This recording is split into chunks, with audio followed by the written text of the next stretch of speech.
Overloading ট্রাকের সংস্পর্শে এসে ছিঁড়ে গেল 11,000 ভোল্টের বৈদ্যুতিক তার। জখম দুজন, হাসপাতালে চিকিৎসাধীন। ঘটনাটি ঘটেছে বৃহস্পতিবার রাত 9টা নাগাদ হরিশ্চন্দ্রপুর থানার ভবানীপুর ব্রিজ মোড়ে। ঘটনাকে কেন্দ্র করে এদিন রাতে চাঞ্চল্য ছড়িয়ে পড়ে। খবর পেয়ে ঘটনাস্থলে ছুটে আসে হরিশ্চন্দ্রপুর থানার পুলিশ। এরপর পরিস্থিতি নিয়ন্ত্রণে আসে। স্থানীয় সূত্রে জানা গিয়েছে, ট্রাকটি গাঙ্গনদিয়া নামে একটি গোডাউন থেকে ধান লোড করে ভালুকাগামী রাজ্য সড়ক ধরে বর্ধমান যাচ্ছিল। ট্রাকটি ওভারলোডিং থাকার কারণে ভবানীপুর ব্রিজে বৈদ্যুতিক তারের সংস্পর্শে এসে ছিঁড়ে যায়। জখম হয় ভবানীপুর গ্রামের 2 যুবক। রাত থেকে বিদ্যুৎ বিচ্ছিন্ন হয়ে পড়েছে ভবানীপুর ব্রিজ এলাকা। মালদা থেকে বিশ্বজিৎ মন্ডলের রিপোর্ট।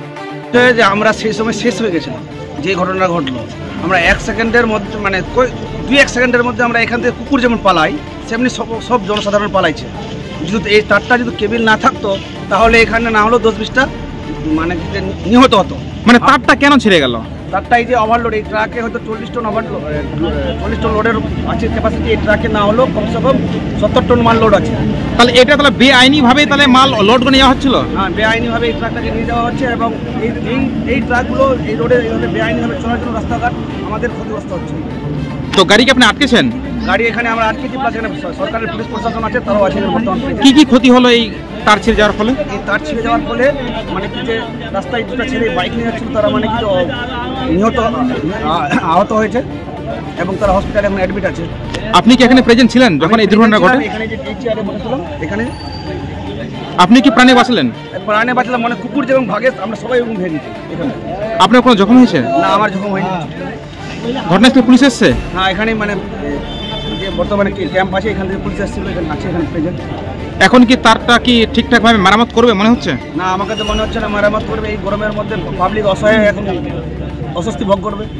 আপনার নাম? আমার নাম জুলফিকার আলী। বাড়ি আপনার? বাংলা। আপনি কোথায় যাচ্ছিলেন? আমি এখানে এসেছিলাম এই দোকানে কিছু সামান নেওয়ার জন্য। হঠাৎ করে এই দুর্ঘটনা ঘটেছে। আমরা বসেছিলাম, হঠাৎ দেখছি সব তার হিরছে। তারপরে আমরা উল্টো দিকে যখন দেখি একটা ওভারলোড গাড়ি, বড় গাড়ির লরি, এত ওভারলোড করে নিয়ে গেছে যে ব্রিজের যতগুলো তার ছিল ম্যাক্সিমাম তারগুলো ছিঁড়ে দিয়েছে এবং 2টো লোক জখম হয়েছে। গাড়িটা কোন দিক দিয়ে যাচ্ছিল? গাড়িটা এই পেট্রোল পাম্পের দিক দিয়ে ভালুকা রাস্তা দিয়ে যাচ্ছে। কি ভর্তি রয়েছে গাড়িটাতে? ধান ভর্তি আছে। এটা কি ওভারলোড আছে? সম্পূর্ণ ওভারলোড, মানে ওভারের উপরে ওভার আছে। আর কত হাজার ভোল্টের তার ছিঁড়ে গেছে? এখানে এটা মনে হয় 11,000। কেউ কি জখম হয়েছে? জখম 2 জন হয়েছে। ড্রাইভার কোথায়? ড্রাইভার আমরা রেখেছি এখানে, ড্রাইভার আছেন, এখানেই আছেন। তো এখানে প্রায় কতটি দোকান এখন অন্ধকারের মধ্যে ডুবে গেল? এখন সম্পূর্ণ ব্রিজ 100-150 দোকান বন্ধ আছে। এই কারেন্টের অভাবে, কারেন্টের তার ছিঁড়ে গেছে বলে সব দোকান বন্ধ আছে। এটা কি কোনো কেবিল তার ছিল? কেবিল তার ছিল। যদি এই কেবিল তার না থাকতো তাহলে কি দুর্ঘটনা ঘটতো? তাহলে মিনিমাম 50টা লোকের যান চলে যেত। আপনি এখানে প্রেজেন্ট ছিলেন? নিজে প্রেজেন্ট ছিলাম এবং তারের নিচে আমিই ছিলাম, আমিই চলে যেতাম। আপনার নাম? আমার নাম মাজেদ। আপনার বাড়ি? ভবানীপুর। আপনি এখানে কি দোকান চালান? আমার কাপড়ের দোকান আছে।